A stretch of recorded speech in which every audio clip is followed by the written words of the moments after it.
The Nerd Academy podcast is released weekly at 12 p.m. Eastern Standard Time, available on our website at www.thenerdacademypodcast.com and wherever you listen to podcasts. You can find the Nerd Academy podcast on Facebook, Twitter, Instagram, and YouTube. You can also help support the show by going to patreon.com/The Nerd Academy podcast, where every donation allows us to bring you more exciting content every week.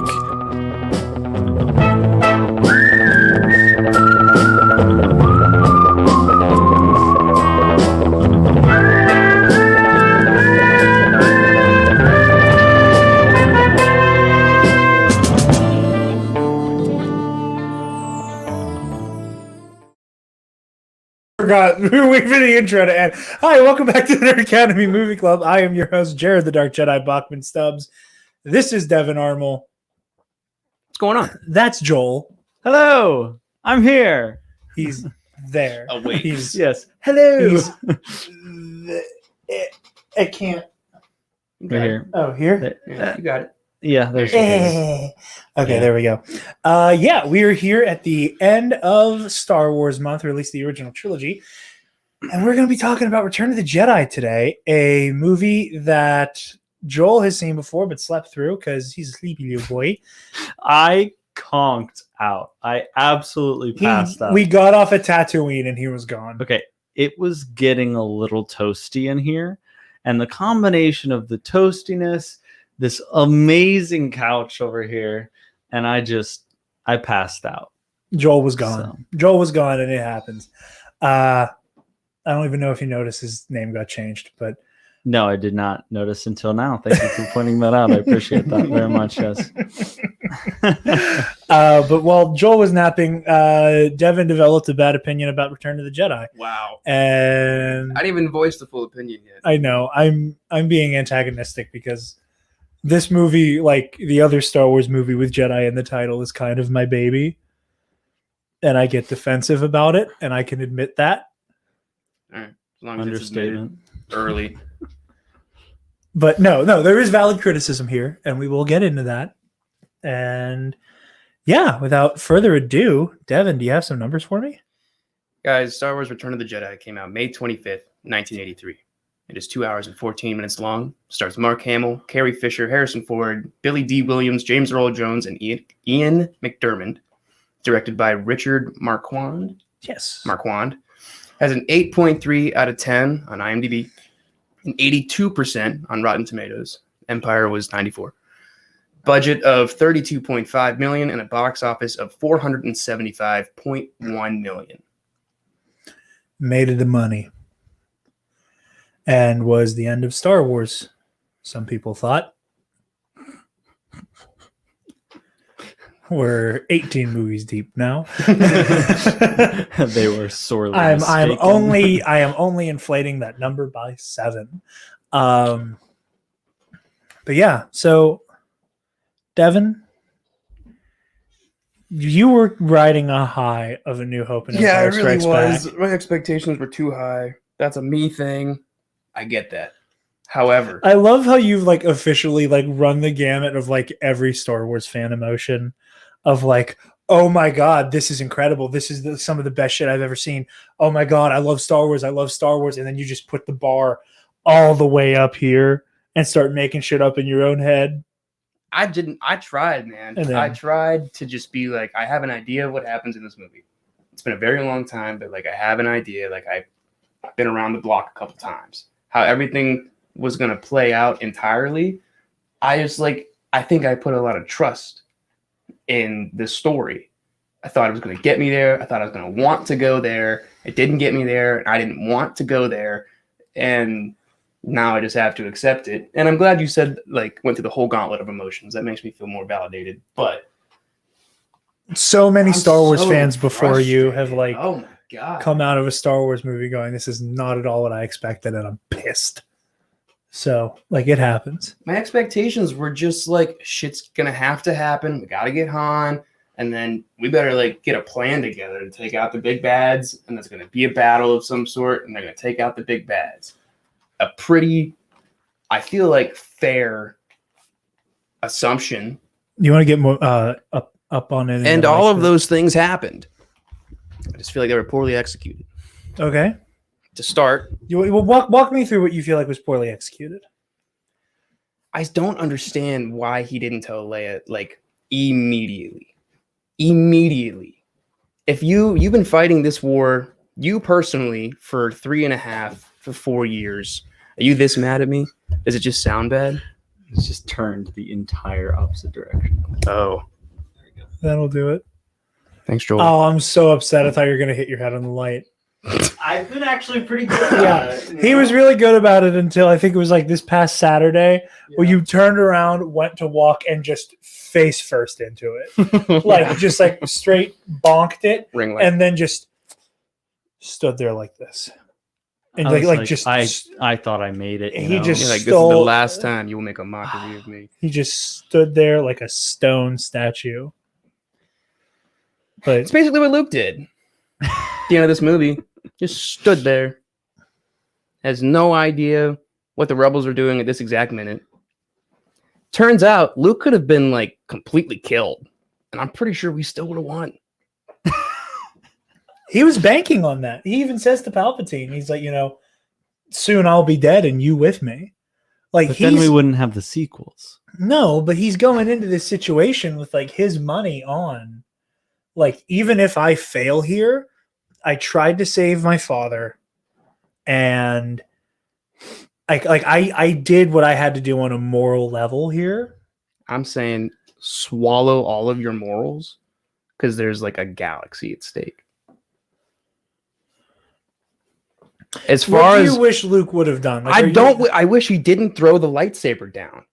I wish he looked at Palpatine and did the same shit he did to Jabba, but like not as professional, just to antagonize him. Well, that's the thing, though, and I think that like that's a big part of this movie is that Luke goes into the confrontation with Jabba with a certain level of aggression that is unbecoming of a Jedi. Like, I make fun of this element of the metatextual element of Return of the Jedi that like is like the one thing that all the dude bros latch onto and are able to understand, and it is that Luke is wearing dark colors the whole movie. And as much as I like to make fun of people who go, Luke's wearing black, and then at the end the white flap falls down, because like it's like the only like crumb of like metaphor that the dude bro base of the fandom can quite comprehend. But here, like, it is worth breaking down that like Luke is acting more aggressively and with like a haste and intensity that is unbecoming of a Jedi and isn't quite what he should be doing.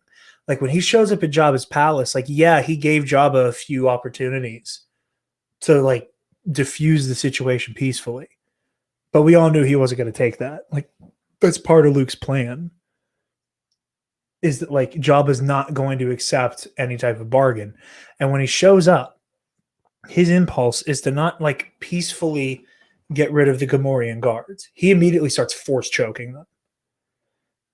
There's an aggression to Luke. Like, he is going in there like just no mercy for anybody in Jabba's palace. Like, once it's go time, it is go time, and that is not the way of the Jedi. He didn't snap their necks. He disabled a hostile who was probably still alive. He did, but you got to look at the language of the film here, though, and understand that like Luke using force choke is immediately supposed to make you see he's doing Vader shit. Like that, like that's the connection that the movie's trying to make, is that he goes in there using a dark side force ability. And him in that moment to Palpatine throwing the lightsaber away was him going, I'm not going to fight because it's exactly what you want. What you want is for me to sink into this place of hatred and vitriol and kill him or try to kill you so that you can get in my head and sow that seed of darkness. And it was sowing the seed of darkness so early in Anakin that led to Vader. My favorite quote from George Lucas of all time is, Star Wars is like poetry, it rhymes. And if you watch the end of Return of the Jedi and watch Luke's confrontation with Vader aboard Death Star 2, and watch the way that Palpatine is egging Luke on, and just the way this fight flows and the way it ends, and then watch the beginning of Revenge of the Sith, and watch Anakin and Count Dooku's final confrontation, that's the rhyme. And what feel like Anakin it's did, situationally different. I mean, it's the context of the war and like the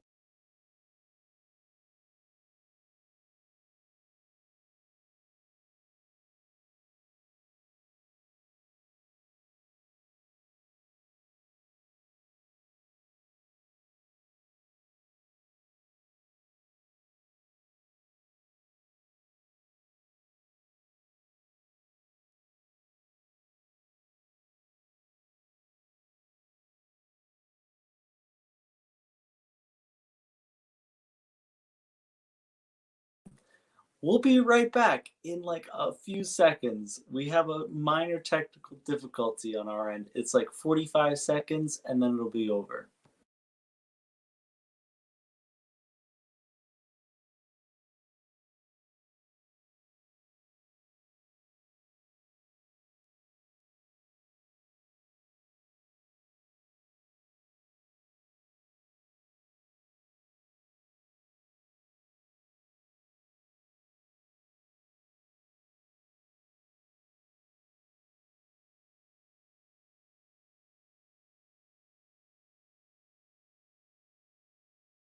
And we're back. Sorry about that. Yeah, potato struck. If you didn't hear us, we're using something called Voice Meter. I talk about like fuck potato all the time whenever it happens. But yes, you're right. Like the relationship between Luke and Vader is different between the relationship between Anakin and Count Dooku. The relationship is different. But Palpatine is demanding Luke be brought before him so that he can make them fight it out. And if Luke and it's the same litmus test that he gives Anakin with Dooku.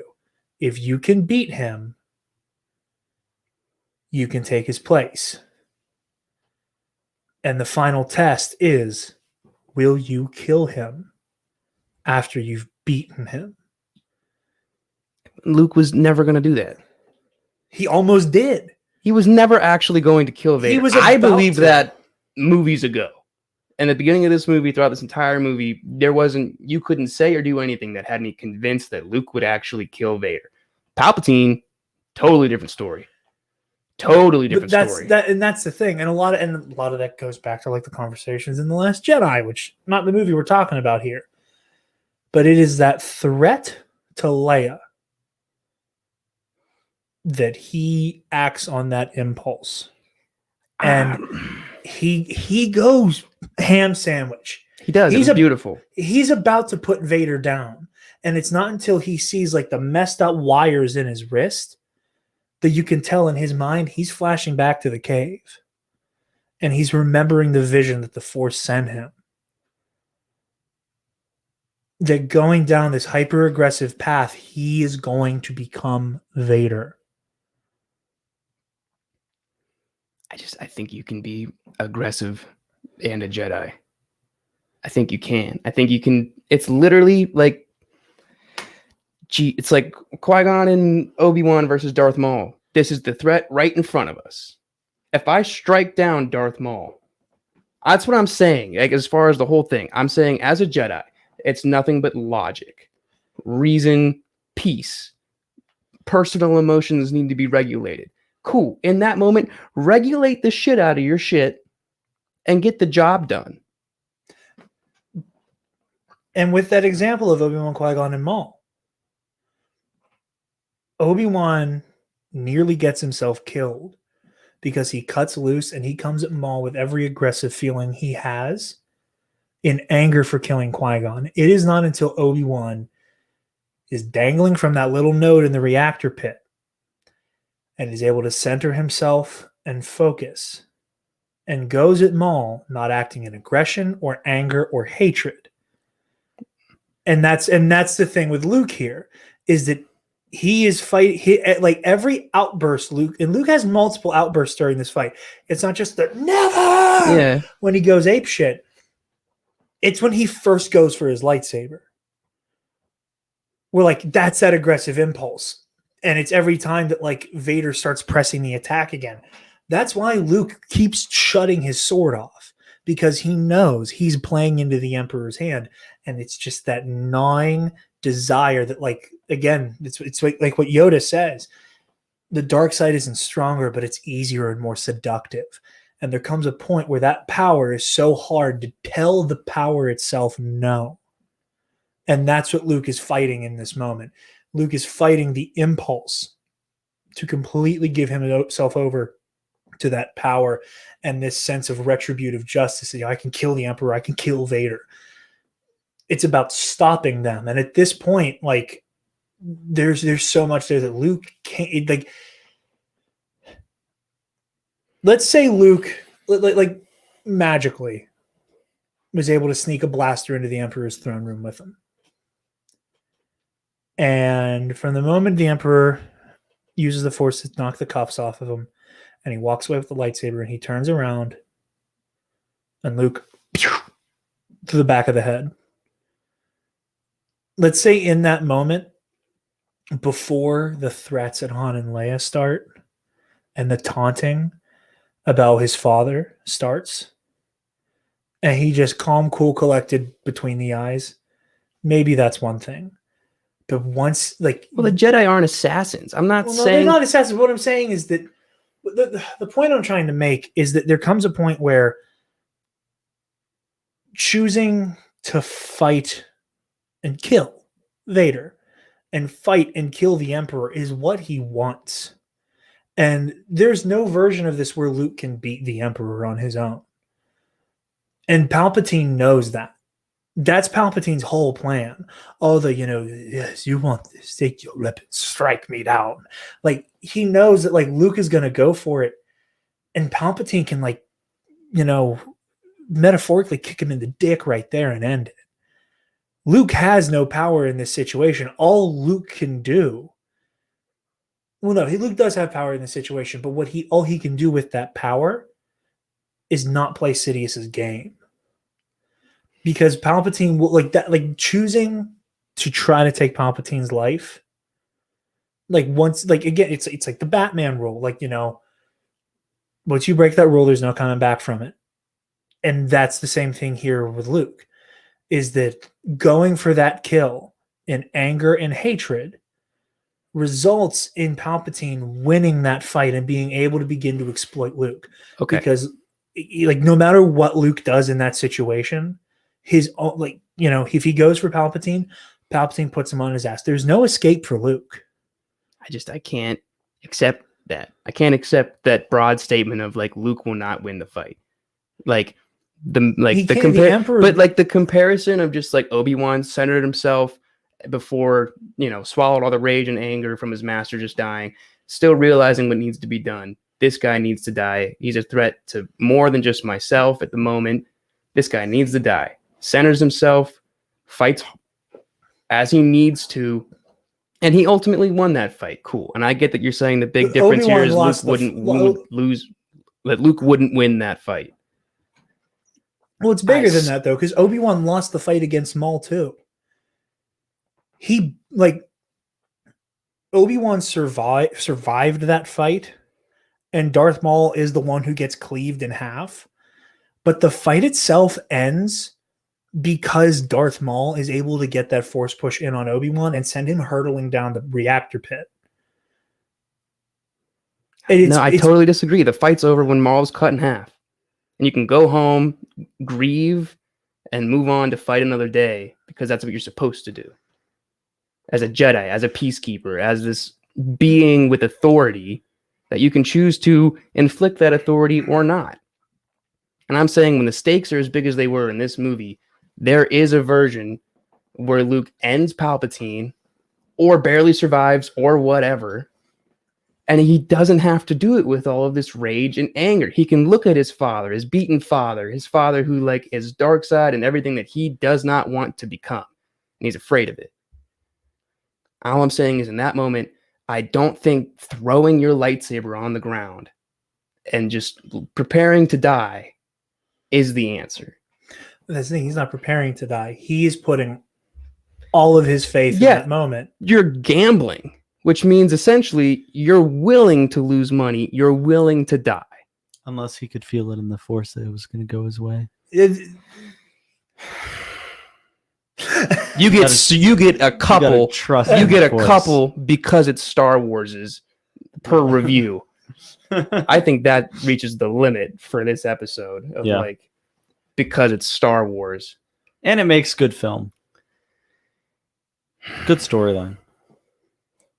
It just pisses me off that Luke essentially did nothing except hold on to his morals. He needed to learn, and they lesson. Still won. They still won. He did for a very by doing personal one man. His feelings towards his own life and the world that he lives in. Also got to remember that, and again, because it's Star Wars, this is less because it's Star Wars, and this is more because of what Star Wars is that at its core, Star Wars is the monomyth. It is the hero's journey. It is a morality tale. So at the center of this story, the final resolution has to be Luke going all in on the values he's been learning over these past 2 movies. Why can't you be all in and just deflect the lightning, just like 2 other people in this godforsaken like franchise have done at Palpatine? Again, it's not the point. Even if, but like the hero's journey isn't ruined if whenever Palpatine attacks Luke, Luke gets the upper hand and wins. Because love has to win, not anger, not fighting. It has to be. You tell me if it has to be his. It has to be the sacrifice of the father. It has to be the father. Vader's still gonna die. Well, I guess he wasn't like completely electrocuted. He wasn't. That's what I'm saying. Is Vader the whole again? Like part of this story is redeeming Anakin Skywalker. Is him making that final decision? Him in that defiant moment. I'm not going to let you kill another person I love. I'm not going to let this happen anymore. It's Anakin breaking the cycle and going after Palpatine and laying his life on the line. There could have been another moment. They could have been in like a full-fledged fight instead of him just eating lightning. And Vader can still make that decision. The hero's journey is intact. Here's the thing, though, and this is like the emotional core of Star Wars. Is that moment of sacrifice? And that while on paper, it may be more entertaining to watch it be a battle against the Emperor. But I don't care about my entertainment. The logic behind it does not feel effective. It really doesn't feel that emotionally powerful to me. It feels very just like you've had years and years and years for this moment. You can feel it inside Vader already that he probably will not let you die, or at least doesn't want you to die. He wants to turn you or cross that bridge when he comes to it.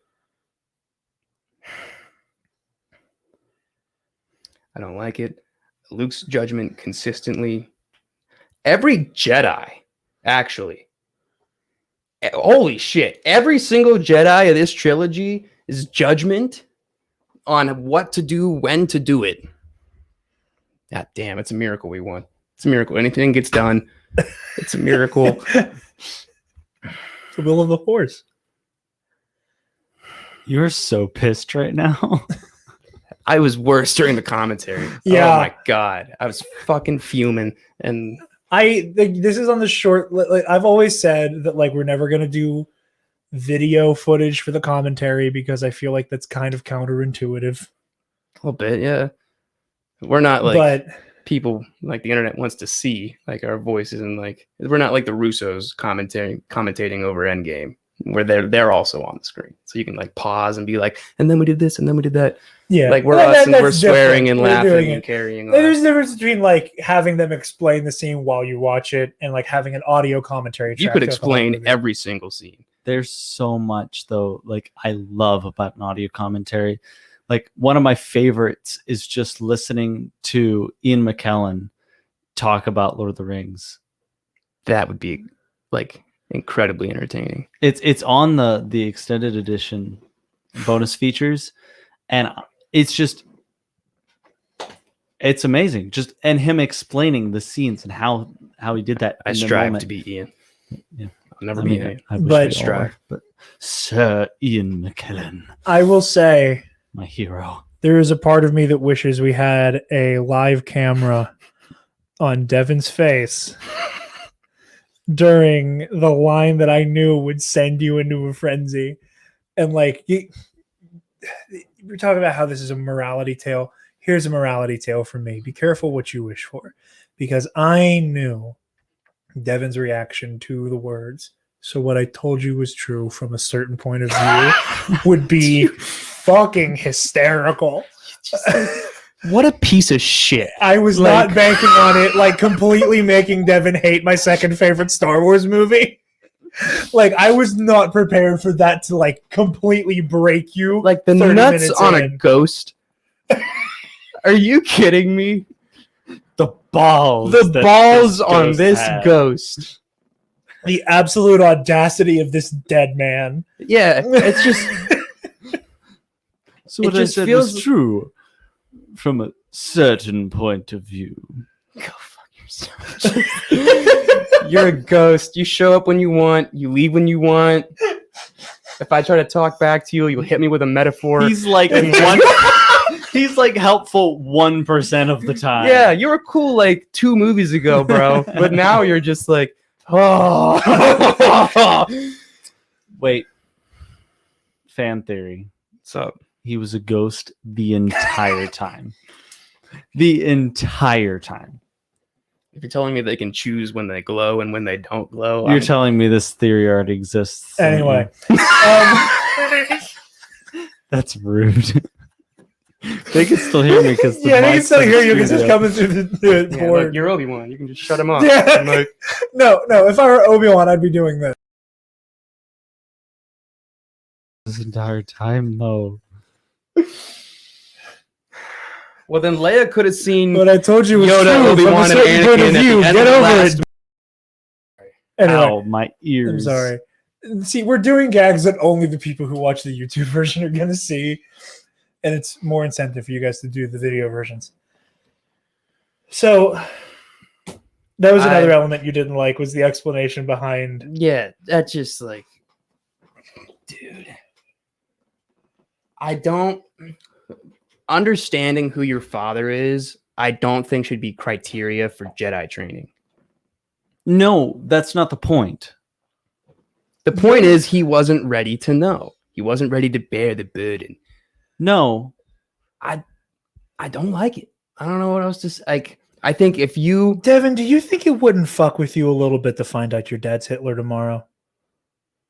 yeah, because I'm the same age Luke is. I'm 20 years old, or he Would was it not- 19 hey. in New Hope, or whenever he found out who his father was. He's about 23 Cool. in Jedi. But even then, I truly don't believe it's about the fact that his father is Darth Vader. I think it's more important the fact that Leia is your sister. Well, yeah. If you're going to that tell too, him but, like, anything, especially because they end up all together. Like if Obi-Wan wanted to die with the identity of the other Hope, the other Jedi being truly anonymous, why the hell would he ever have them in the same room together? It was all a part of the plan to like eventually bring everyone into the fold. I'm not saying it was a good idea, Devin. I'm saying that was the idea. I'm saying the idea existed. Yeah, I watched the idea unfold and I didn't like it. like, no, but going back to the whole Darth Vader thing, it was more important that Luke confronted himself and get to that point and deal with that realization than it was just the thing itself. You know what I mean? Like Yeah. it's not that his father was Darth Vader, but that he didn't know who his father was. Having never known his father, and then like, oh, by the way, because like you got to keep in mind, like we talk shit about Obi-Wan and Yoda lying to Luke. Owen and Beru lied too. So like Luke never had like an honest story as to what happened to his dad. I'm surprised he isn't a Sith Lord after all this. Who, Uncle Owen? I mean, he did get roasted extra crispy, so like he's halfway there according to Vader's criteria. But Maybe halfway overbaked. Listen, all That's I'm like saying when is you that- go to Dino's and you say, "Hi, I want my wings extra baked," and they come out. All I'm saying, you ready for the worst joke I've ever told in my life? Uncle Owen and Emperor's death was very well done. Get some good reactions out of it, you know? I'm just looking at your face. I'm like, yeah, you feel it. You feel it, right? My displeasure with. I'm glad we're on the same page here. You know? Someone say you laughed in the comments. So that didn't work for you either. No. What else didn't I like? I was gonna say, what did you like with this movie? Yeah, now that we're done with what you did, Well, we're definitely not done. I can tell by the look in his eyes. We are not done by a long shot. but we're a half hour in and we covered like one thing. I liked. I don't know. Palpatine was like the villainiest villain. Oh, and you And I said like like when he first appeared, you were like, we had that conversation Yeah. in the audio commentary. Just like Yeah. you had no gripes with the presentation of Palpatine as the villain. No gripes at all. I think it's just because like I've always known like he'll be around, Yeah. but it Yeah. was just like the familiarity the first time I saw Vader in A New Hope and seeing Yoda in Empire. It was just like, okay, they're supposed to be here. I accept their presence. A part of me really enjoys their presence just because like, I don't know, bias or nostalgia or whatever. It just like the consistency of them worked for me like the entire time throughout. Palpatine feels just like the most menacing because like, I don't know, when you really think about it, Palpatine is orchestrated so much. That kind of patience, I feel like, has to come with just like a batshit crazy guy. Named George Lucas, who wrote a very confusing screenplay. Well, it turned into something beautiful. That's So, it. but I don't know. I liked Palpatine, his presence in every scene he was in. I was just like, I was very confused whenever Luke was first brought to Palpatine. Because I was like, okay, thinking back to episode 3, a lot of things happened to Anakin to get him to the point that at the rate that he did mature into Vader. And I feel like a lot of those things happening made it a lot, not easier, but easier to turn him in the end via just like interpersonal communication of like describing him what things are, how things work, how things will play out if you don't do X, Y, and Z. So whenever Luke first got there, I was just like, how the hell is this guy so confident that he can just turn this young Jedi hell-bent on saving his father? And I think he did it so well with like the threats and like, he come look like out the window and just like death and just like, I ruined your father. Your mother essentially died. It's our fault. Like His fault. Your sister's going to die. Like all of these things that felt like a very like profound villain, like a longevity type villain. I guess Palpatine was like one of the best parts of the movie for me. I was very bored throughout the first act. As soon as you said, like we didn't even see Jabba yet, and you were just like, first act, it's kind of like all right, kind of drags, and you were just like, it's not really clear like what their whole plan was. As soon as you said that, I was just like, okay, let's see what we got here. I wish I didn't say that. I was like, yep, that's bullshit. And just Oh, but here's the thing. script and like, supervisor. That right there. make Tatooine make sense. 12 minutes of movie. I will say I love the stuff on Tatooine because I feel it, and I think all of us doesn't make a lick of sense, but like, and I'll freely admit that. Like that's one of my like the Star Wars comics right now, like the main Star Wars comic. The first run of it took place between A New Hope and Empire, and right now it's doing between Empire and Jedi. And I am so waiting for the end of this run so that we can get, I hope they attempt to make Luke's plan make sense. Pardon me. So that we can canonically get some type of like, here is what the shit was going through Luke's mind. Aside from him maybe doing just a line of space cocaine off his R2's dome and going, Lando, you need to go. What? You need to go. What do you mean? You're just going to wait at Jabba's palace. For how long? Long enough that you can effectively be recognized as a guard. Like, just hang out, keep that mask on, don't do nothing. Just watch. Okay, we're going to send the droids. Jabba's not going to want the droids. He's not going to give us Han. That's the plan. So he's going to keep the droids. Why do we need to send the droids, Luke? Because R2 has my lightsaber. Why don't you bring your lights? R2 has my lightsaber. Okay. Do you want... This is making me angrier. And like, okay, Chewie and Leia, they're just going to like try to ambush the palace. They're going to try to like get through covertly. It's like, you're right. We're going to send him in covertly through the front door. And Leia is going to be disguised as a very notorious bounty hunter. And she's going to go in there. Bounty hunter. And she is going to threaten to blow up the main hall of the palace. Why? Because Jabba won't let her. They might kill her. He's not going to let her blow it up. All right.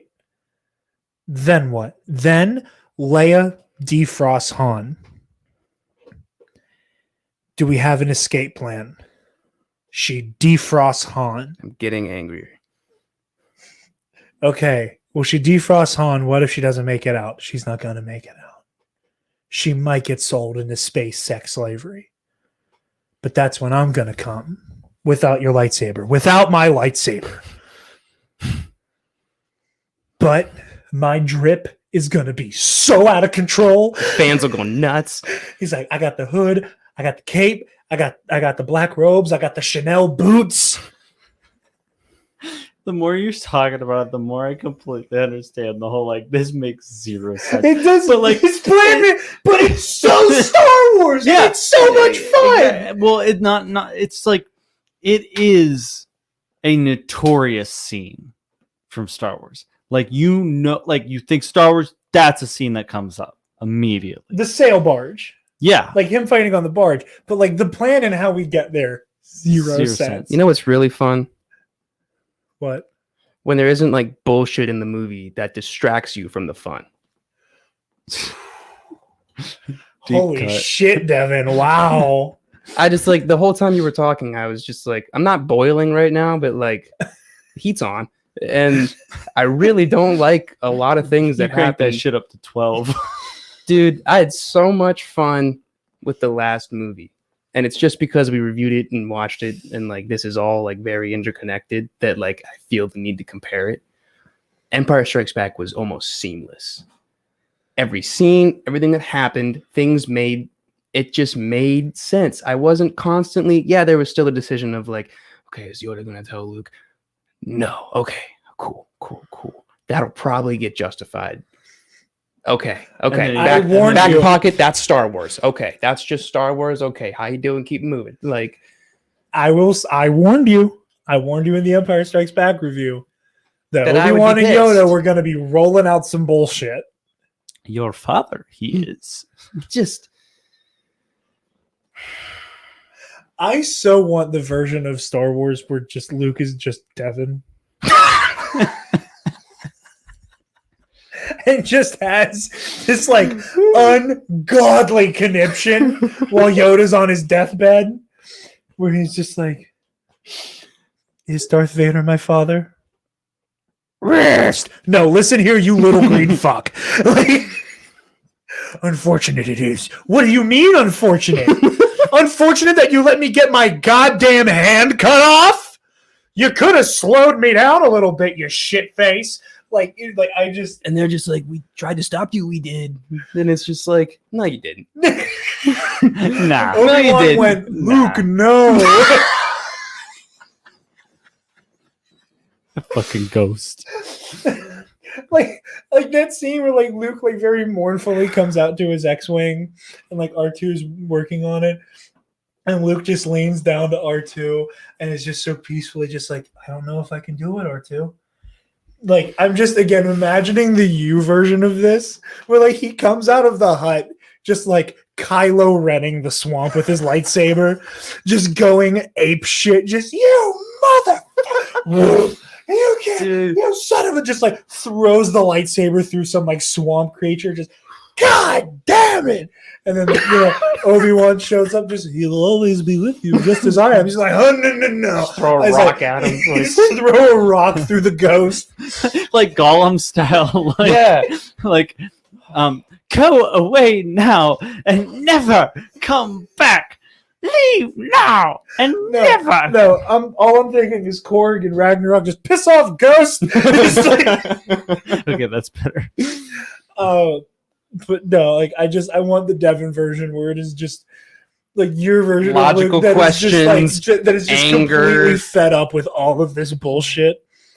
It's like he's like you dragged me in to your fucking cult, and now I'm in a terrorist organization, and I bombed a military installation and killed hundreds of thousands of people in the Death Star. Yeah.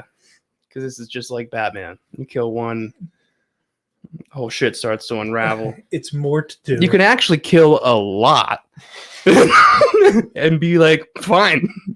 You come back as a Force ghost, shit doesn't go your way, and like, Wow, what a crossover that would be. Listen, it's not. it's Star Wars. I don't like. I get it. I don't like the sentence I'm about to say.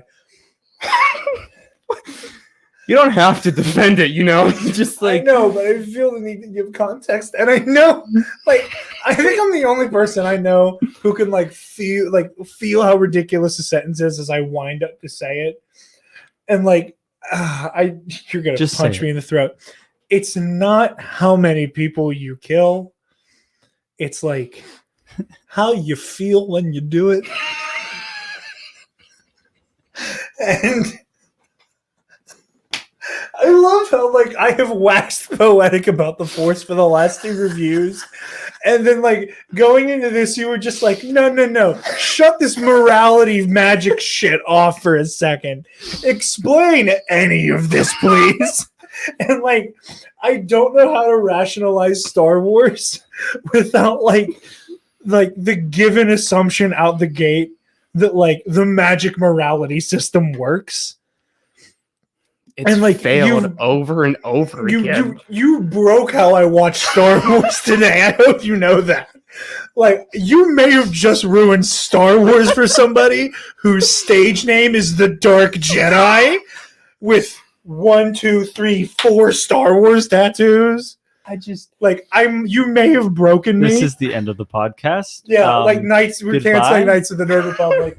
Get the lightsaber out of here. Fuck Grogu. Burn the pizza box. Like, I'm kidding, of course. But like, I don't know. I don't know how to like rationalize Star Wars if you're not willing to like. I've been exceptionally willing. To Went into this franchise excited, very non-biased, trying to just take it in for what it is. A trilogy that came out 40 years ago.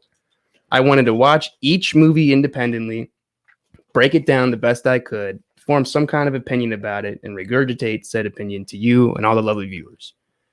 I did that. An average moviegoer did that. And I didn't like it. It's asking, I think, too much of an audience.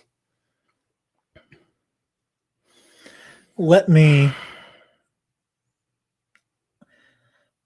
going to kind of like know you on this, okay? Okay. Do you think maybe you as like a dedicated movie guy are asking too much of the movie? And when I say that, No, because I saw him do better. No, okay, but hold on. All right. The average. I'm abandoning this argument. I'm not even gonna like. The more I'm thinking about it, the dumber it sounds. So like, what I was basically about to say was, assume normal people are fucking stupid. Like, Wow, you're really lowering the bar there, Jared. like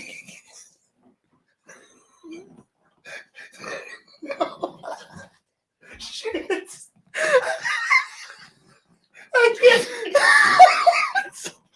So Chris Nolan's wrong for what he's put people through. Okay.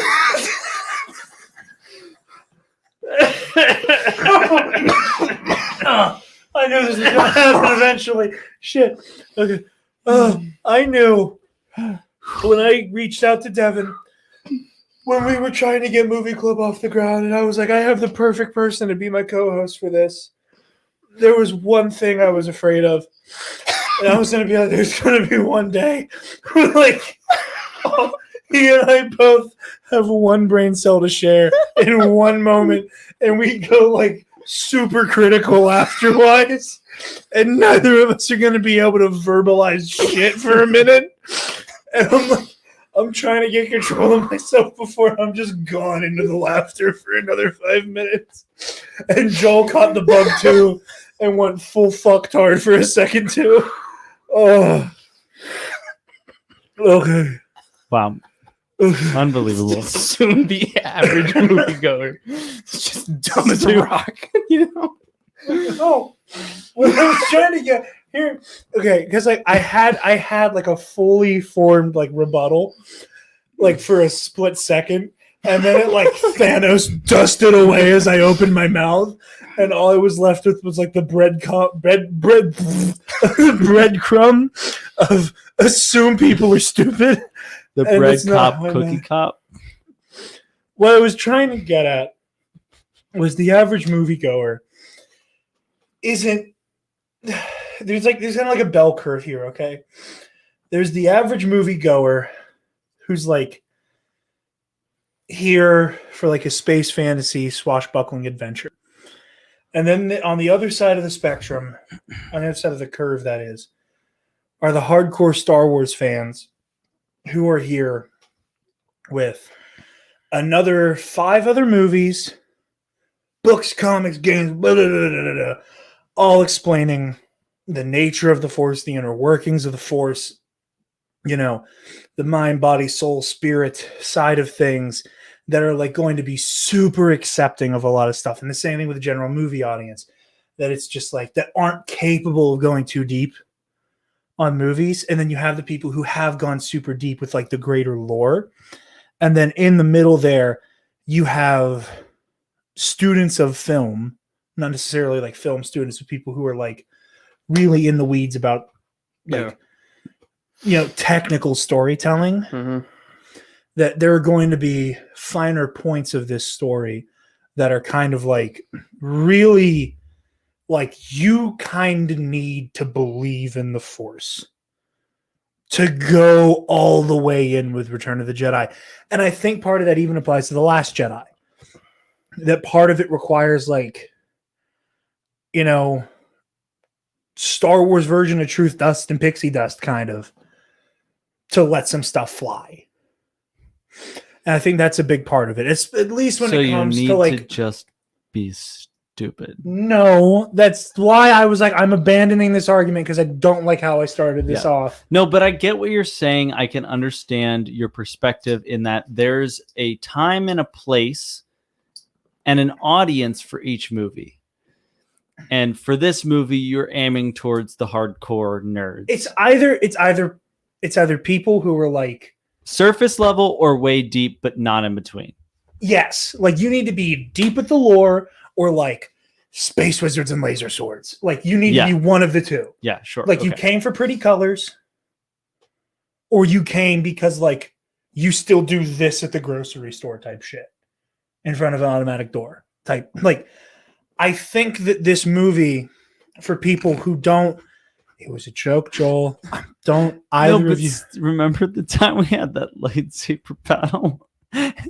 We've done that a lot.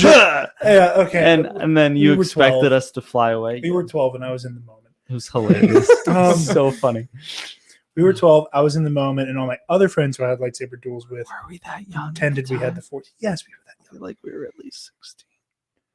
Where the hell were you? Jesus, we were in 6th grade, dumbass. You have Were we? dementia? Yeah. This guy. 6th grade was a while ago. It was a Yeah. very long I time. don't remember a lot of stuff of that. Hey, 10 years ago was 2011. Okay. I really thought you were about to go 6 years ago was 20 years ago. I really thought that's what you were about to say. I was like, Joel, just go No. back to sleep. I just think it's Like- crazy that 10 years ago, we were 12 years old. 10 years ago. 10 years It's ago. bananas. But like, I think, and there's a lot of people who do critique Return of the Jedi. And a lot of those critiques, you know, it has more to do with like, what the hell is the plan on Tatooine? Which like, I don't think there's any real getting around it.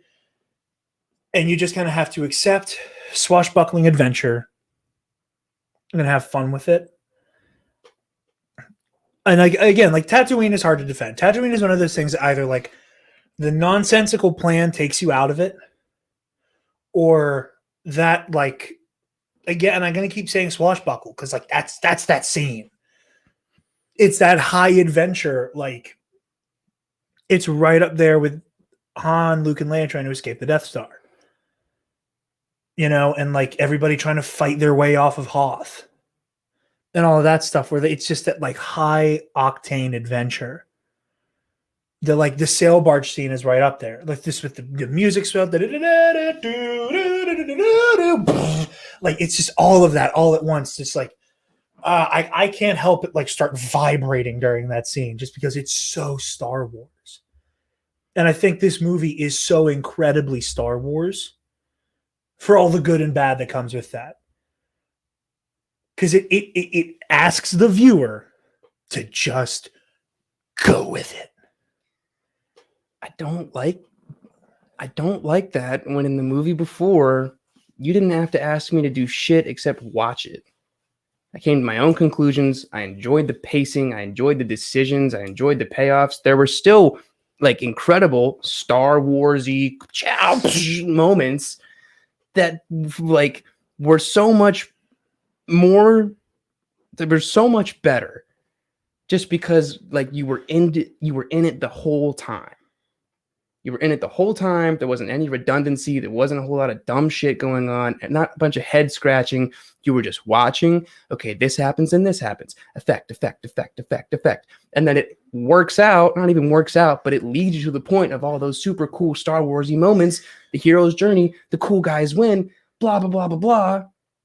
Swashbuckle. Space adventure. Cool. Write a cohesive script. Cool. It did not so much. It Of the was movie Swiss did, cheese. Yeah, there were so much of it did not work for me. I'm incredibly not let down, but I just like I have so many questions. It's still a great It's movie. still a good movie. We're just being hypercritical here. We really are. We're getting. I into mean, the we weeds. just watched the movie like an hour ago, so a lot of these emotions are fresh. Yeah. What I love is like the subtle moment of disagreement there where you're like, you got to admit, it's a good movie. Like you went great. He went good. And he said it with some bass. He was like, it's a good movie. No, I think it's a great movie. I think it's one of my favorite movies within all of Star Wars, but mainly because I'm also not looking at it from a like hypercritical standpoint, from a film-based standpoint, from a plot-based standpoint, more than I am just. I'm gonna need you to say that enjoying- sentence again. From a what-based standpoint was the second one? I don't remember. You sound like a pot-based A standpoint. plot. I heard pot. No, I was very confused. Plot-based standpoint, not like a super film critique-based standpoint. I am more, especially because when I grew up, I was not a nerd. Okay, I was a nerd. I was not like a super Star Wars fan like you and Spencer. So you and Spencer would always watch these films and like hyperanalyze them and have like we drank the Star Wars Kool-Aid at such a young age that like so much of this movie we don't question, because we've kind of answered those questions for ourselves over the years. Or we just didn't care. You know what I mean? Like when you go to Star Wars, it's not like you're going into the movie theater expecting a Oscar, yeah, yes, award-winning film. You're going in because you want an exciting, adrenaline-filled hero adventure in space, right? I mean, I would go so far as to say that the Star Wars can be Oscar worthy, and it has been. I'm not saying that A it New Hope. isn't. I mean, I think, in my opinion, the entire original trilogy is. I think The Last Jedi is. I'm just saying the expectation isn't that when you think Star Wars. Well, I mean, for me though, like, and again, like, this is where, like, me being the guy who's like trying to review Star Wars movies on the movie podcast and on the Star Wars podcast, people ask me, what's your favorite movies? I like, my answer up top is, not counting anything, Star Wars is superhero. Because anything comic book related or Star Wars anything, I am by default going to like more than other shit. It's the same way I've looked people in the eyes and I've been like, I will, like, you're going to slap me in the face with it. I can tell you right now, I like Attack of the Clones more than I like Pulp Fiction. Because it's Star Wars. I like it on a different, more fulfilling level. Well, it's a different lens. You're looking at, from a different critical lens. And it took me a while, I had this... And I don't like Attack of the Clones. Yeah. But I like it more than any other movie. Why? Because it's Star Wars. I went through this phase not too long ago where, because of Meg, dear friend, who got me to actually think more critically about film, like within the last year or two. And I got to this point where I'm like, I look at Star Wars and from a critique standpoint that I would approach other films, like Oscar winning, like films from a different standpoint. I look at Star Wars and I'm like, just completely different playing fields, I think. So, and it, like, if you're looking at it from that perspective of the other playing field, then you're going to look at Star Wars and be like, like, it's not up to par. It's not up to this like super hypercritical bar, at least for me. And I know that might be a bad take, right? But the t-shirt, can't wait. But at the same time, you have to understand that Star Wars is its own beast. It's its own world. It's its own thing. And if you look at it from a different ball field, you can start to really appreciate the beauty for what it is. Does that make any sense? I understand what you're getting at. And again, like, I think that there's an element to Star Wars that is not built for the lens of, Luke, swallow your feelings and stab the Emperor in the throat. That, like, I think he's calling you out. No, but I'm not calling you out. Like, I understand that criticism, and like, what you're saying makes sense. It's just that Star Wars as a story, as the monomyth, is meant as this morality tale where Luke can't do that. The point is that Luke won't. And learning that, like, we could all stand to be a little bit more like Luke Skywalker. And in the way that George Lucas's narrative brilliance, that you see Anakin fail retroactively when you get the prequels, you get to look back. Having seen Luke pass all of these tests, you get to watch Anakin fail every single one of them. And like, that is the genius and point of the prequels, where going to steal, the video title of one of Quentin Review's best YouTube videos ever. The Star Wars prequels are amazing, in parentheses, thematically. And that it is Anakin's recurrent failure and how it mirrors Luke's passing of those tests for the most part. and the way that Luke pays for the test that he does fail. That he comes within spitting distance of the dark side when he cuts loose on Vader, and how he pays for it in both an emotional and physical wound when he rushes to face Vader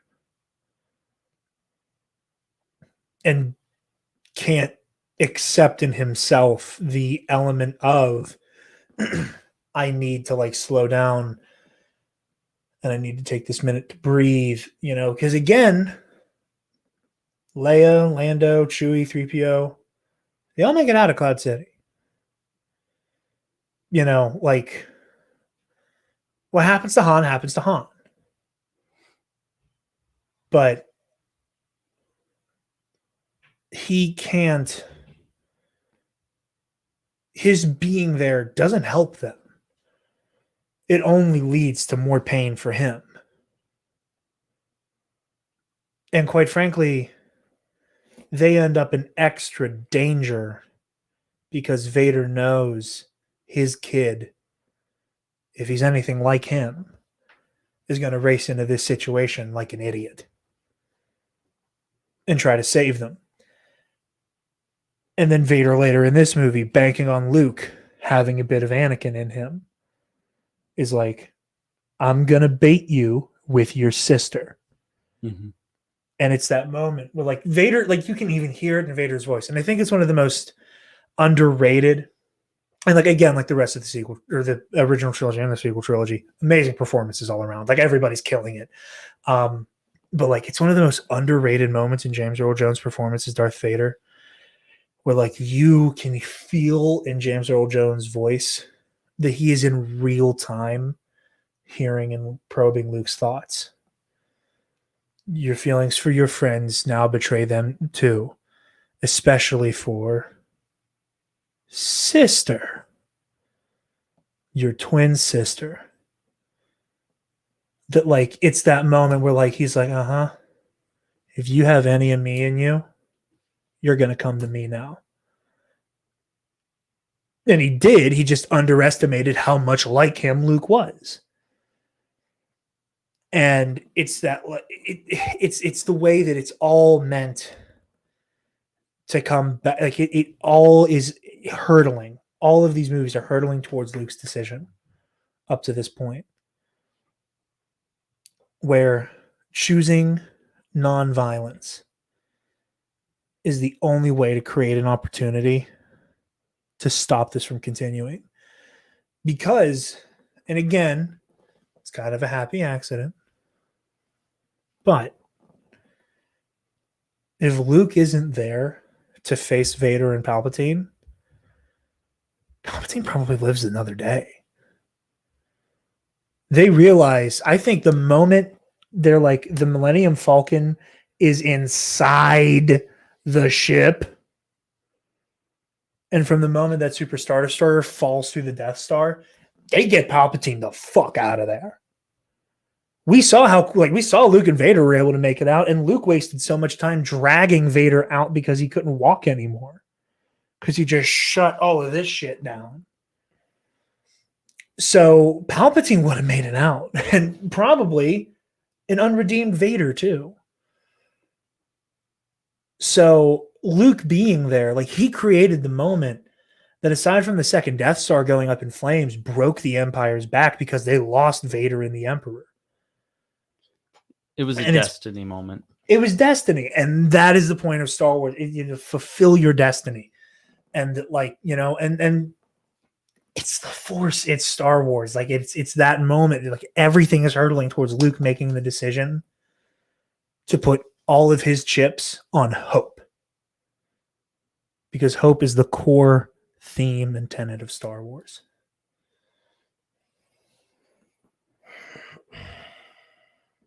Plus, you get the ending celebration and seeing all that hope pay off. Like, and granted, it's a special edition edit, but like, you get to see Naboo, you get to see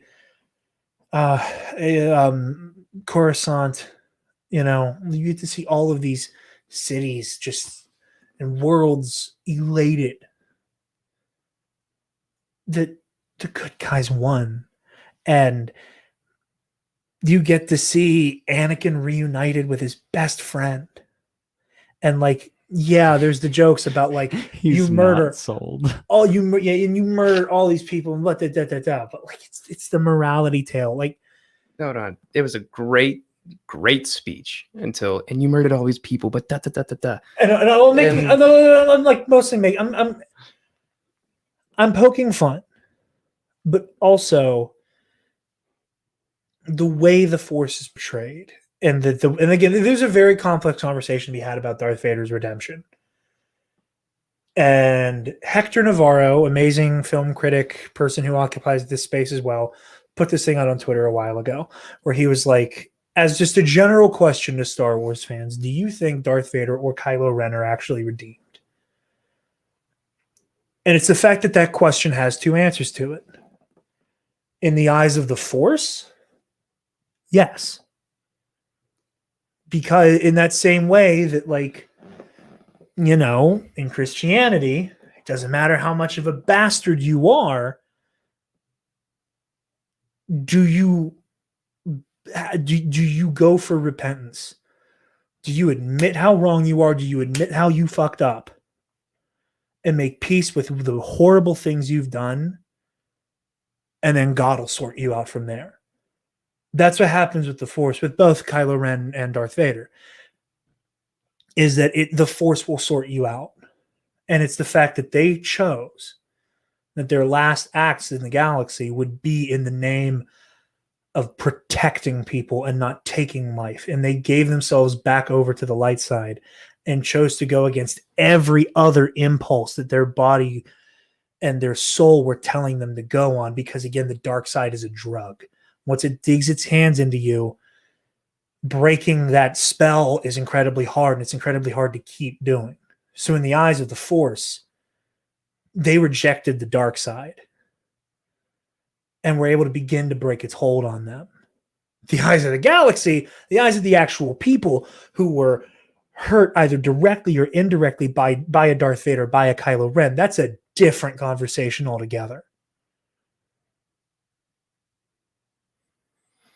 And like, that's for the realm of the living to decide how to discuss the legacy of Anakin Skywalker. But in the eyes of the Force, spiritually, they were prepared to make recompense. They were prepared to lay down their life to at least try to begin, not definitively clean up their mess, but try to begin cleaning. And it cost them their life doing it, and they did so happily. It's stuff like that. We're like, yeah, there is a little bit of that dissonance. And that's what I'm making fun of. He killed a bunch of people, da, da, da, da, da. But like, again, it's that the fable element here, the morality tale element, where it's trying to tell the viewer, and namely the children watching, it's never too late to make the right decision.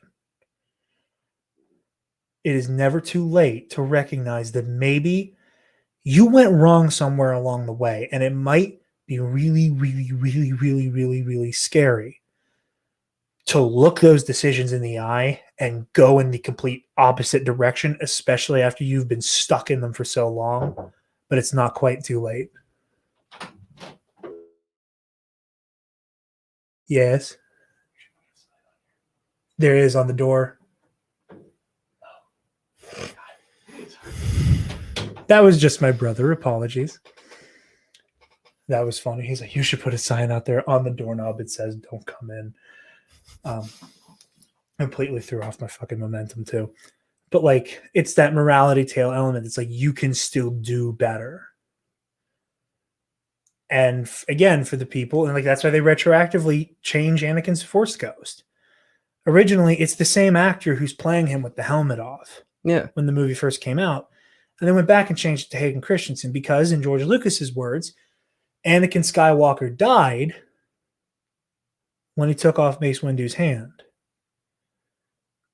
And that is why where George Lucas made the creative decision, and this is a special edition change that you can actually talk about that goes deeper than friggin' McClunky. You're bringing it all the way back. It goes like this goes deeper than McClunky. Changing it to be Hayden Christensen. And that there's like that, for lack of a better word, innocence there. And that it's all about that hope that we can do better, we can change to be better. And that when you put all your stock in hope and like believe in mankind being good, that can be the deciding factor. And there's something so beautiful and hopeful in that. Like, that's Star Wars.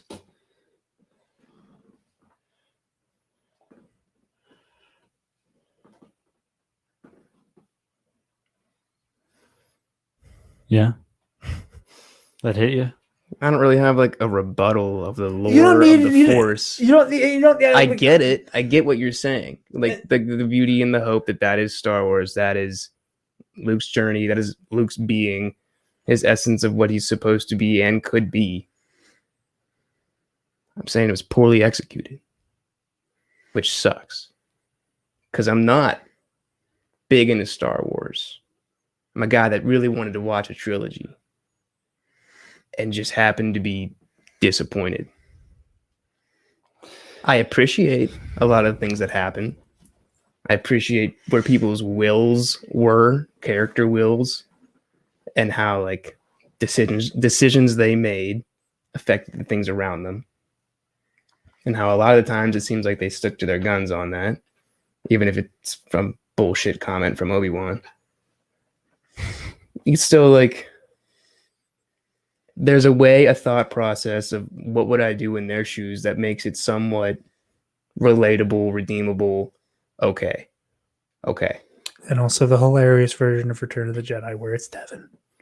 And yeah. And just recklessly throwing the lightsaber through the forest, ignited. Like, I can't get the image of my head of you just like kicking swamp water like this is millennium. It gets funnier the more I'm thinking about it. I'm even being honest. I would not be a good Jedi, dude. I don't know. And that's like, I would be a dog shit Jedi, but that's why I look up to characters like Luke and Qui-Gon and Rey. As and much as I Ahsoka. look up to Luke, I'm also just like, you half-wit. Like even Captain America, Captain Morals, like at the end of the day, gets the job done. He gets the job done.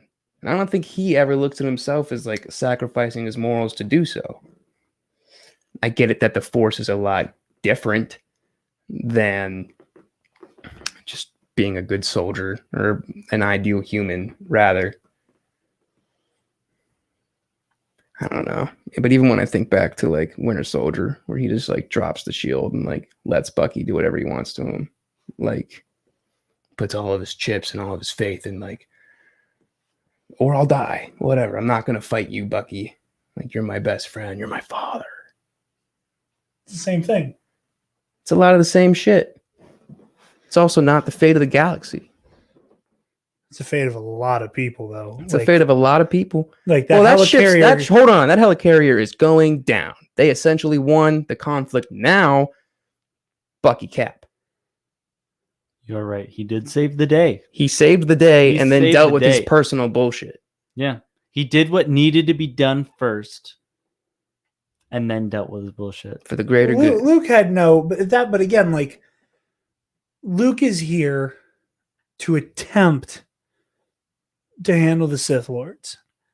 And he's the only person the rebellion has on hand that can even really almost even try to do that. So, like, Luke is trying to accomplish that as best he can. Meanwhile, like he fell into the trap that Palpatine set for the Rebel Alliance just as much as everybody else did. Like from that point where he's doing what he thinks is like the best thing to do. Ended up being the leverage for the Emperor. Well, there's no real leverage there. I think it's like, totally about leverage. well, If the rebels aren't in trouble, what's Palpatine's argument going forward? Is not as much to threaten him with, other than being able to visibly look out a window, seeing his friends and other people willing to put their lives down, and then on the promise that everyone else he holds dear is also going to die because of a situation happening right now. But I think Luke that's has no good way leverage. of knowing that like Palpatine has that leverage. He thinks he's going in there so the Palpatine can start macking at him about the dark side. Well, Luke's like, oh no, actually my dad's gonna whoop your ass. Show him, Dad. Like at that point, like Luke thinks he's like, okay, I know Han, Leia, Chewie. You know, he's like, I know the rebels who were down there on Endor. I know they can handle this. I know that Rogue Squadron and Gold Squadron and Lando and everybody else in the space battle, I know they can handle this. I'm the only one who can handle Vader and the Emperor. Your task doesn't change. You're there to handle or take on, because you're the best option we have. You're to handle the two biggest bad guys that there are. He chooses basically to not handle it. He chooses to handle it. He chooses to let his hand go of it. Sure. Just drop that lightsaber. Strike me down. Do your worst. I think that's... I don't know, man. I get the Force. I get the hope. I get the violence isn't the answer. I just think a lot of that changes context in the context. Like when you look around you, and there's been X amount of death for so long because of the exact opposite of what you are. I think there's a way for you to bring everything that you can to the table, being a Jedi, being a symbol of hope, of light, and still get the job done instead of essentially, I feel like, getting lucky. I don't know. It bothers me. Maybe I'll watch it again and feel differently about it. Just hear you in the back of my head. But like for right now, I just like... Oh my God, wait, does that make me the Obi-Wan to Luke's to Devin's like in Star Wars movies? Yeah, you're the master. No. I meant no, okay, piss off. No, what I was saying was like going with like the Devin version of Return of the Jedi. Yeah, I know what you're saying. I'm the preachy Obi-Wan who's like, you need to just shut the shit up right now. Certain point of view. I liked a lot about the movie. I feel like the acting you said was incredible. As always, as soon as Han got brought back, just started killing it, stealing scenes left and right all over again. I liked Leia in the movie. I don't feel like she did a whole lot. I know like she was a big part of like rescuing Han and like, but I feel like a part of it was just like, okay, we're going to establish that she's like Force sensitive and like have this moment. And then not going to do too much after that.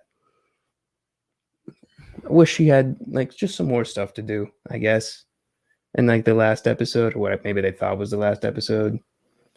Pacing, first 40 minutes, I was kind of like, okay, some fluff in here. Cool. We're going to get to the nitty gritty. And we did, like you said. So not like ton of pacing issues. Overall, a good movie. Very good movie.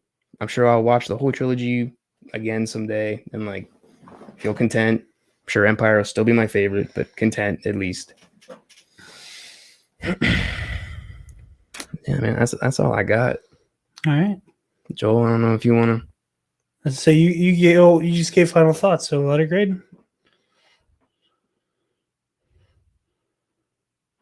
B-. All right. Joel, final thoughts on letter grade? All right. So I kind of spoke my piece a little bit about this already, but just to summarize, while destroying everything. Sorry about that. Okay.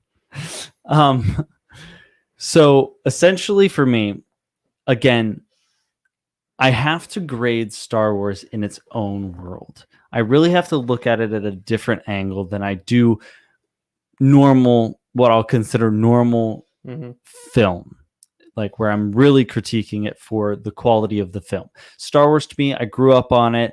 It is Star Wars. And so when I watch episode 6, it's not from the lens of hypercriticism. It's from the lens of nostalgia. What is Star Wars to me? What is like, again, the thematic thing that Jarod said, like, what is the depth of what Star Wars is saying in this movie? I love the action. I love the momentum.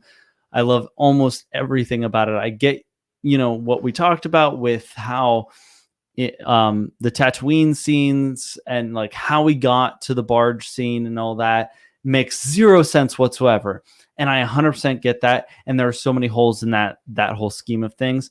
But I remember so many moments of my life waking up from watching a marathon, 1 through 6 marathon, and just happening to be in 6. And it's always at that same spot where, right at the beginning, that first act of episode 6, it's such a nostalgic thing, such a representative thing of what Star Wars is for me. So I can forgive the plot holes there, and I can just look at it for it being Star Wars to me. And I know we said that a lot today on the podcast, saying, but it's just Star Wars, and that's how we have to sometimes look at it. But that being said, I do think it's a great film. Just in general, if you try to look past the plot holes here and there, I love where the momentum takes it at the end. I love that such a classic. Again, it's all. I don't want to rate things based off of nostalgia, but it's such a classic moment with Darth Vader and Luke. And, you have like, it's all super, I don't know, like, I don't have words the Vader to describe and Luke it. stuff, and I wanted to say this, and like, it's one of my favorite elements of their dynamic in this movie is their conversation on the bridge. Yeah. Because my interpretation of this movie always has been and always will be. So whenever Luke goes up the elevator and Vader just stops, that is the moment he starts to turn back. Like, that's the beginning of all of it, is hearing the way that Luke is so dedicated to him. And in the way that, like, I think Vader, A, doesn't think he deserves. And B, the last time anybody talked to him, like, they had faith in what was left of Anakin Skywalker's soul. Padme was he was burning in front of Obi-Wan. Ahsoka didn't waste a second on trying to bring him back. In Rebels, like, Ahsoka's like, I thought I knew who you were, but I know my master would never be such a cruel monster. Anakin Skywalker was weak. I destroyed him. Well, then I'll avenge him. Ahsoka wasn't having a second of that bullshit. And I'm not saying Vader deserves any sympathy at all, but like the tidal wave that must have hit Anakin, where he's like, so you've accepted the truth. I've accepted that you're Anakin Skywalker. And that this is not you. Like, that hits him like a brick wall. And that is the beginning of him coming to his senses. And I just love that, like, you can't see his face, but just the way he just kind of holds on to the railing and looks out over the forest. Like, the idea that he can't hear all the people he's lost because he's this now, rattling around in his head. I need to shut up. I'm sorry. You're good. So taking all of my thoughts into consideration and knowing how much Star Wars means to me, especially the original trilogy, and how nostalgic it is, and how much it's just a great story. It's a great, like, thematic story with so much depth. I have to also do the same thing that I did with A New Hope, because I missed episode 5, where I have to kind of split my thoughts into what I think of the movie as it is, as a standalone film, where it fits in the grand scheme of things separately. So as a film itself, I'm going to give it a B+, because I don't think it deserves like an A. like a solid A. I don't think it deserves that as a standalone film. However, as in the grand scheme of things, taking into consideration the entire expanded universe and all that, amazing lore that we have to build upon, and the story of Darth Vader, and I absolutely love Darth Vader as a villain, and the culmination of his relationship with Luke and everything in the film, I'm going to give it an A- as an overall film within the entire franchise.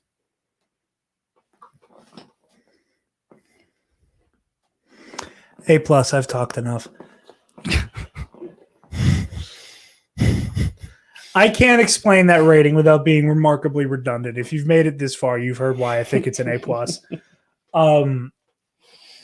Joel, where can the lovely people find you, buddy? You all can find me on Instagram at Bass and Bacon Cosplay. And on Instagram. Sorry, and on Twitter at Jay the Sentinel. Dummy. I usually do Twitter first, I think. You do. On Twitter, Jay the Sentinel. Best Big Cosplay on Instagram, where you can see me do Luke Skywalker from this film. Yes. Hell yeah. A damn good one, too. Hell yeah. Devin. Guys, you can follow me on Twitter at DevinArmel1 or on Instagram at DevinJArmel. Tell him why he's wrong. Tell me why my hypercritical ass is wrong. I'm sorry. I love you. I love you too. It's a lot of heat going on, so it's just all kinds of heat. As many jokes as I want to make, your opinions are valid. Thank you. Honestly, same. I know I kind of went into this saying you need to be stupid to like it, and I didn't mean it like that because I kind of implied that you were being elitist when I said that, and it's like not at all how I meant what I said. I got it. I love you, and I respect what you had to say. Thank you. I appreciate it. Where can they find you? You guys can find me completely invalidating that apology I just gave Devin on Twitter and Instagram at DarkJedi2552. And you can find the Nerd Academy podcast on Facebook, Twitter, Instagram, YouTube, and on our website, www.thenerdacademypodcast.com, where if you're feeling generous and you want to hear this show a week early, like our $10 patrons, consider looking at our Patreon page. Speaking of those $10 patrons who hear this a week early, thank you to Case and Brion, the Waffle Wizard, Delta 9, and Zach and Nas. You guys help us make the content that we love to produce. Be sure to consider the $5 tier, where you get access to the audio commentaries we do for Movie Club and the Knights of the Nerd Republic Hiccups Versus series and Heroic History 101. Also, consider checking out our merch store. You can click on the student store link on our website to take you to our TeePublic. We can get all manner of Nerd Academy merch and goodies. Devin just ordered him a TNAP tank top. Ooh! We're clipping that. I'm pretty excited. Okay, okay, you want to know what my brain just lizard brained me into, and then I chuckled to myself? Sure. You went, ooh! And my brain went, that sounded like Michael Jackson. Michael Jackson says, Mama say, Mama sama, makusa. And then I flashed back to broadcast and us making Acacia very angry by chanting it in the middle of class. That was 4 years ago. I know. Maybe even longer. No, wait. That was 5 years ago. Yeah. That was one of that's how we basically started. Was we became friends in that moment. Yeah, didn't really know each other. I've maybe talked once. Didn't know the other one was I didn't know he was a nerd. And I just kind of out of nowhere just said, Mama say, Mama sa, Mama sa. And then got him and a couple other people doing it. And then now we host a podcast together. Our teacher got pissed, but whatever. Said our teacher got pissed. She hated me so much. Get the merch. Thank you all so very much for watching or listening. Be sure to like, comment, share, subscribe, do all the things, and cut. Stop! Move away from the cookie jar.